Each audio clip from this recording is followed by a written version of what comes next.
Welcome to This Explainer. Today, we're doing something really exciting. We're peeling back the layers of history and modern dogma to look at ancient scriptures in a totally new way. For centuries, we've basically been handed these texts and told to read them as straightforward, literal history books. But what if we've been missing the actual magic? We're going to explore the profound idea that these ancient texts are actually brilliant multidimensional maps. By stripping away those rigid interpretations, we reveal a timeless wisdom passed down through tradition, a cipher that literally maps out the stars above us and the very anatomy of the human body right below. Okay, let's dive into this. Have you ever wondered what if familiar stories, like the famous tale of a 12-year-old Jesus getting left behind in the temple, actually hide an ancient cosmic and anatomical map? We're going to look at Luke chapter 2, but not as a historical diary. Instead, we're viewing it as a profound esoteric cipher just waiting to be decoded. Because I'm telling you, once you know how to read the symbols, a whole new universe just completely opens up. To really get this, we have to look through the lens of something called Prisca Theologia. Basically, this is the concept of a universal, timeless mystery religion. It proposes that absolute truth isn't just written down in ink, it's woven directly into the fabric of the cosmos, into mathematics, and right into our own human anatomy. This ancient tradition asks us to totally shift our perspective. We have to read scripture using the principle of as above, so below, meaning the stories represent both the macrocosm of the stars and the microcosm of you, the human being. So, Layer 1, the celestial blueprint, let's get into it. Now, what's really interesting about this slide is the sheer contrast. We're looking at the macrocosm to see how the characters in the story actually represent the majestic movement of the stars rotating above us. On the left, you've got the literal story we've all heard, right? A devout man named Simeon waiting patiently in the city of Jerusalem. But on the right, look at the esoteric map. In ancient cosmological terms, Jerusalem translates to the foundation of peace. It represents the unmoving polis, or North Star, at the absolute top of the celestial dome. Everything spins around it, but it stays perfectly still. And Simeon, he represents Aries at this exact unmoving point, just waiting for the sun to arrive. When you look at how this maps out, it's pretty mind-blowing how carefully the ancient authors match these characters to the heavens.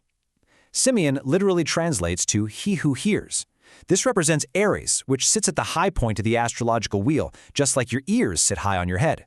Then you have Jerusalem, that unmoving pole star, the ultimate city of peace right at the center. And what about the parents bringing the child? That's actually referring to the celestial forebears, the constellations Ursa Major, Ursa Minor, Cassiopeia, and Cepheus. These are the parent constellations that sit at the very top of the celestial dome, right near that pole star.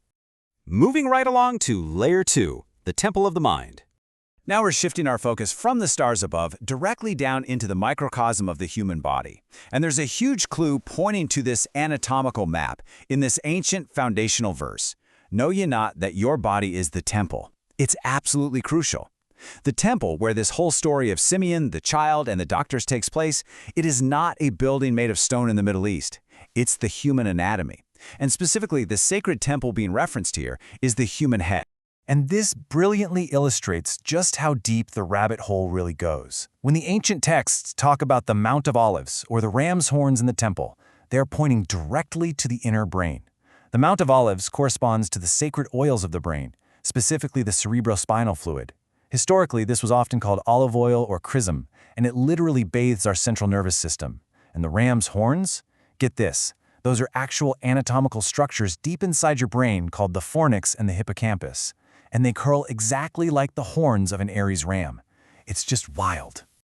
So, this journey within the temple follows a very specific timeline, historically known as the rising of the light. Think about it. On December 25th, the sun is entirely still, which, by the way, is exactly what the word solstice means. Then, after 3 days of darkness, the light begins to rise. Exactly 40 days later, on February 2nd, the child is presented in the temple. This aligns perfectly with the ancient pagan wheel of the year and the festival of Candlemas, or the Festival of Lights. It represents the journey of the sun, or the sun, S-U-N, rising from the lowest, darkest point to eventually illuminate the mind in an alchemical purification process. Okay, Layer 3, the sacred mathematics. Now this is where things get truly mind-bending. We're going to see how language itself was used by ancient initiates to hide cosmic truths right in plain sight. Through the esoteric practice of gematria, where letters actually correspond to numerical values, we find these incredible alignments. For instance, the English gematria for the word child corresponds perfectly to the number 365.24. I mean, no way, right? That is the exact number of days in a solar year. It's a mathematical proof embedded right in the language that the child being brought into the temple is for sure the sun. And the math of this light goes even further into the very fabric of geometry. Check this out. The word wax, as in candle wax, equals 413. If you reverse that, it's 314. The word candle, with the vowels removed, that gives us 3142. Heck, even the everyday act of flipping a light switch, on equals 3 and off equals 14. All of this mathematically encodes pi, 3.14, the eternal mathematical constant of a circle. It's literally everywhere once you start looking. This mathematical cipher also decodes the bizarre biblical riddle of Anna the prophetess. The text goes out of its way to specifically tell us she was married for 7 years, was a virgin for 14 years before that, and lived as a widow for exactly 84 years. Now, why give us these incredibly specific, seemingly random numbers? Well, because 7 plus 14 plus 84 equals 105. And why 105? Because you have exactly 14 phalanges or finger bones on your hand. If you take the sum of the numbers 1 through 14, it perfectly equals 105. She literally represents the divine mathematics of the human body. And that directly connects us to another really profound esoteric number, 322. The scripture that describes the child growing and waxing strong mathematically equals exactly 322. When you take the numbers 1 through 14 from our hand calculation, which remember equals 105, it locks perfectly into the esoteric mathematics of 322. So you see, this isn't just random. It is a meticulously crafted web of timeless sacred geometry. Let's move to layer 4 and see how this all builds, the sun and the doctors. We finally reached the grand climax here, the 12-year-old in the temple. In the narrative, Mary and Joseph realize the child is missing, so they wander a day's journey among their company. Esoterically speaking, a day's journey through the company represents moving through the 12 houses of the outer zodiac. But here's the thing, they don't find the light out there. To find it, they have to turn back from the outward exterior world of sorrow and wandering. They have to return to the center, to Jerusalem, to that unmoving point within the temple, to finally locate the divine light. And when they finally find him, he delivers this incredibly powerful line, "How is it that ye sought me? Wist ye not that I must be about my Father's business?" Now remember, this child is suddenly 12 years old. Why 12 exactly? Because 12 represents the mastery of the 12 signs of the zodiac. The 12-year-old sun is bringing divine center-point wisdom to challenge the rigid earthly intellect of the so-called doctors. Let's summarize and fully decode this climax. The doctors in the temple? They represent earthly dogma, outward authority, and rigid literalism. The 12-year-old sun is the awakened internal light of consciousness.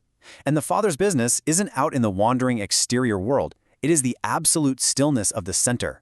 True gnosis, or inner knowing, just isn't something you're going to read in a literal history book. It is heart wisdom that unites the temple of your mind with the infinite cosmos. Which leaves us with a final, really profound thought. It's been said in this timeless tradition that God is a circle whose center is everywhere and circumference is nowhere. Think about what that actually means. That means the center point is always within you. So maybe it's time to stop looking outwardly for the answers. Stop wandering the exterior edge of the circle and start tending to the temple within.